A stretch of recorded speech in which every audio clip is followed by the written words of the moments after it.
आज हम लोग हिंदी का जो पहला पद पढ़ चुके थे, आज हम लोग दूसरा पद को पढ़ने वाले हैं। देखिए चैप्टर का नाम मतलब कि दूसरा पद का नाम है जो नर दुख में दुख ना ही माने। अब यहाँ पे नर मतलब आप लोग केवल और केवल पुरुष नहीं समझिएगा, नर का मतलब दोनों होगा, पुरुष भी और नारी भी, स्त्री पुरुष दोनों होगा। यहाँ पे नर का मतलब आप लोगों को व्यक्ति समझना है, यानी कि क्या हो गया इसका हिंदी, जो व्यक्ति दुख में दुख को नहीं मानता है। कितना गहरा बात बोल रहे हैं गुरु नानक कि जो व्यक्ति दुख में भी दुख को नहीं मानता है, बस वही आपको यहाँ पे इस पद में पढ़ना है। देखिए क्या कह रहा है, जो नर दुख में दुख ना ही माने, मतलब जो व्यक्ति दुख में दुख को नहीं मानता है, सुख स्नेह अरु भय ना ही जाके कंचन माटी जाने। देखिए क्या बोला, कंचन मतलब होता है सोना, आप लोग पर्यायवाची में इसको पढ़े हैं। कंचन मतलब होता है सोना, असुख मतलब आपको पता है, स्नेह मतलब पता है, अरु मतलब और होता है, और भय मतलब भी आपको पता होगा। स्तुति मतलब होता है प्रशंसा। तो कुछ वर्ड मीनिंग आपको ध्यान से याद रखना है और बाकी सारा आपको पैराग्राफ से ही याद हो जाएगा। देखिए क्या बोल रहा है, जो नर दुख में दुख ना ही माने, मतलब जो व्यक्ति दुख में दुख को मानता ही नहीं है, सुख स्नेह अरु भय ना ही जाके, सुख स्नेह और भय को वो नहीं जानता है, कंचन माटी जाने, यानी कि सोना को भी वो क्या समझता है, मिट्टी समझता है। तो उसके जीवन में क्या कभी भी दुख आएगा? उसको अगर किसी चीज का लोभ ही नहीं है तो उसको जीवन में कभी दुख नहीं आएगा। वो सोना को भी क्या मानता है, मिट्टी समझता है, तो उसका मन में किसी चीज का तो चाह ही नहीं है, तो कहाँ से उसके पास दुख आएगा? और यदि दुख आ भी जाता है किसी कारणवश, तो भी वो दुख में दुख को मानता ही नहीं है। बात समझ में आया?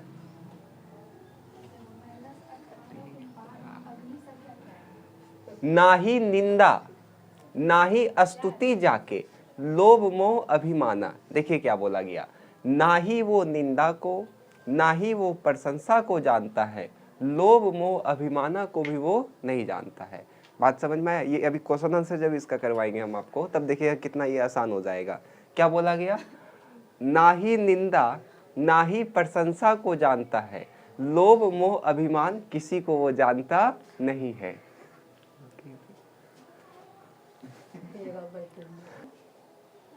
देखिए क्या कहा जा रहा था, ना ही निंदा ना ही स्तुति जाके, मतलब ना ही निंदा ना ही प्रशंसा को वो जानता है, लोभ मोह अभिमान से वो क्या रहता है, दूर रहता है। हरस शोक ते रहे नियारो, नियारो मतलब होता है अलग। क्या बोला गया, देखिए हरस मतलब क्या होता है, सुख, शोक मतलब क्या होता है, दुख, सुख दुख से वो क्या रहता है, अलग रहता है। ना ही मान अपमाना, और ना ही उसको मान का परवाह है और ना ही उसको अपमान का परवाह है। आशा मनसा सकल त्यागी, मन से वो सारा आशा को क्या कर देता है, त्याग देता है। के जगते रहे निराशा, उसको निराशा से भी कोई मतलब नहीं है। काम क्रोध जेही पर से नाही, ते ही घट, घट मतलब होता है शरीर, याद रहे, ते ही घट ब्रह्मा निवासा, मतलब काम क्रोध जिससे अलग रहता है, उसी के शरीर में ब्रह्मा का निवास होता है। क्वेश्चन भी रहेगा कि किसके शरीर में ब्रह्मा का निवास होता है, सिंपल लिखेंगे, जो व्यक्ति काम क्रोध लोभ ये सबसे दूर रहता है, उसके ही हृदय में ब्रह्मा का निवास होता है। फिर देखिए क्या बोल रहा है, गुरु कृपा जेही नर पे किन्हीं तिन या युक्ति पिछानी, गुरु का कृपा जिसके ऊपर भी होता है वो इस तीन को क्या कर देता है, त्याग देता है। क्या क्या, तो काम क्रोध और लोभ, याद रखिएगा। नानक लीन भयो गोविंद सो, नानक जो है वो लीन हो गया है गोविंद, नानक लीन भयो गोविंद सो, नानक लीन हो गए हैं, गुरु नानक जो है लीन हो गए हैं। ज्यो पानी संग पानी, नानक ईश्वर में इतना लीन हो गए हैं कि जैसे मानो पानी में क्या मिला हो, पानी मिला हो। पानी में जब आप पानी को मिलाते हैं तो पता चलता है क्या इसमें कुछ मिला हुआ है, नहीं मिलता है। उसी प्रकार से गुरु नानक ईश्वर का भक्ति में इतना लीन हो गया है कि उनको हम लोग पहचान ही नहीं सकते हैं कि ईश्वर का भक्ति है या फिर मानव का जीवन जी रहा है वो। बात समझ में आया? एक बार केवल आप हिंदी इसका समझ लीजिए क्या बोल रहा है, समराइज करके देखिए। कहा जा रहा है कि जो नर दुख में भी दुख को नहीं मानता है, जो सुख स्नेह और भय को भी नहीं जानता, वो सोना को भी मिट्टी समझता है, सोना को भी मिट्टी समझता है, और ना ही निंदा ना ही प्रशंसा और लोभ मोह अभिमान से वो दूर रहता है, सुख दुख से अलग रहता है, मान अपमान को भी वो नहीं जानता, आशा उसके मन में किसी भी प्रकार का आशा नहीं होता है, काम क्रोध लोभ से वो अलग रहता है, उसी के शरीर में ब्रह्मा का निवास होता है। आया समझ में?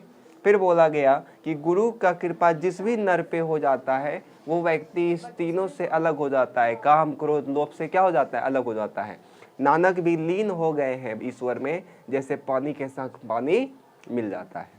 आया समझ में? यहाँ तक में दिक्कत है किसी को? अब हम लोग इसका क्वेश्चन आंसर को करेंगे, ठीक है? तो इसको आप लोग उतार लीजिए या फिर हम लिखवा देते हैं। लिखिए लिखिए, थोड़ा स्पीड में लिखिएगा। जो इसको लिख लिए हैं वो लिखिए, और जो इसको नहीं लिखे लाइन छोड़ दीजिए, अब बाद में वीडियो से लिख लीजिएगा। लिखिए, हिंदी लिखिए इसका। गुरु नानक कहते हैं कि गुरु नानक कहते हैं कि जो नर गुरु नानक कहते गुरु नानक कहते हैं कि जो नर दुख में दुख को नहीं मानता है,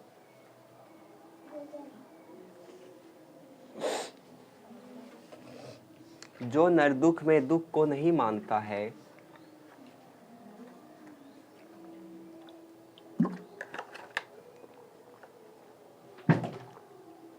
जो नर दुख में दुख को नहीं मानता है, लिखे? फिर उसके बाद लिखिए, सुख सुख स्नेह सुख स्नेह और सुख स्नेह और भय को नहीं जानता, और भय को नहीं जानता, और भय को नहीं जानता,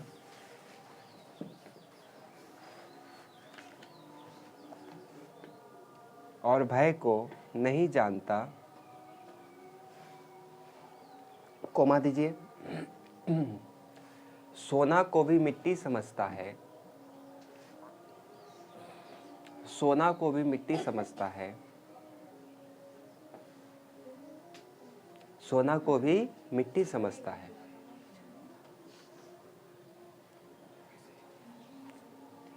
फिर लिखिए, पूर्ण विराम दे दीजिए। ना ही निंदा ना ही निंदा ना ही प्रशंसा, ना ही प्रशंसा, ना ही निंदा ना ही प्रशंसा को जानता है, को जानता है। फिर कोमा दीजिए, लोभ मोह अभिमान से दूर रहता है, लोभ मोह अभिमान से दूर रहता है, लोभ मोह अभिमान से दूर रहता है, अभिमान से दूर रहता है, सुख दुख से अलग रहता है, सुख दुख से अलग रहता है,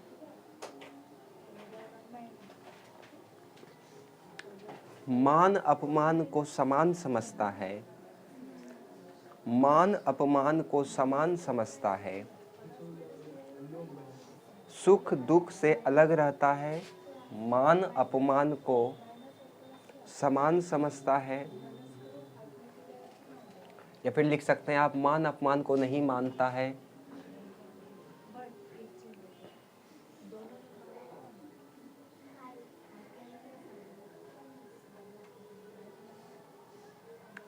मन में आशा को, मन के आशा को त्यागता है,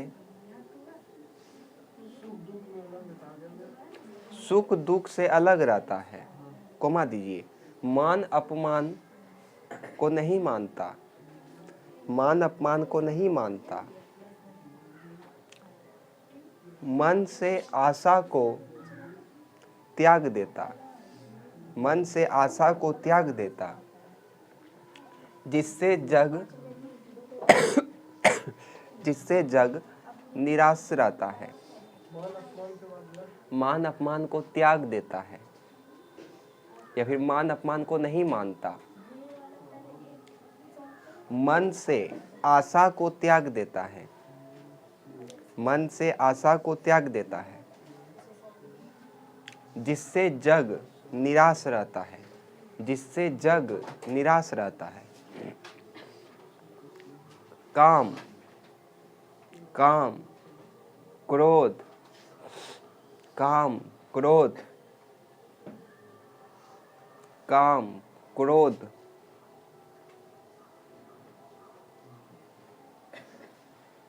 काम, क्रोध जिसे नहीं छुए, काम क्रोध जिसे नहीं छुए, काम क्रोध जिसे नहीं छुए, उसी के शरीर में ब्रह्मा का निवास होता है, उसी के शरीर में ब्रह्मा का निवास होता है, उसी के शरीर में ब्रह्मा का निवास होता है।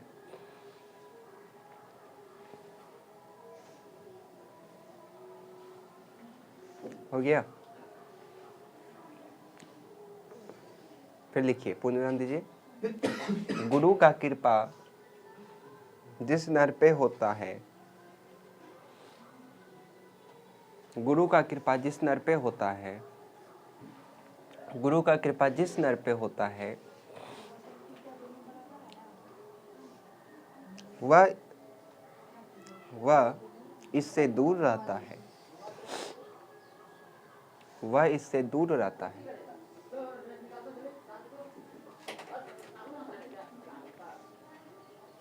फिर लिखिए, गुरु नानक गोविंद में लीन हो गए हैं, गुरु नानक गोविंद में लीन हो गए हैं, जैसे पानी में पानी मिलता है, जैसे पानी में पानी मिलता है।